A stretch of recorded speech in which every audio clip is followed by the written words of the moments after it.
What's up, YouTube? Today I'm going to show you how to record on Snapchat without holding down the button. So once you have your Snapchat app opened, you're just going to take the video as you normally would.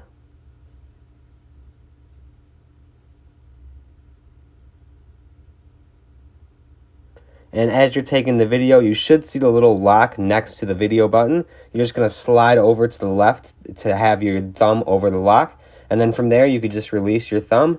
And you could see that I'm recording hands-free now. I was just kind of did a terrible job of showing you, but that was hands-free. You don't have to touch down on the button. And it really is as simple as that. You could record multiple videos if you want using this method.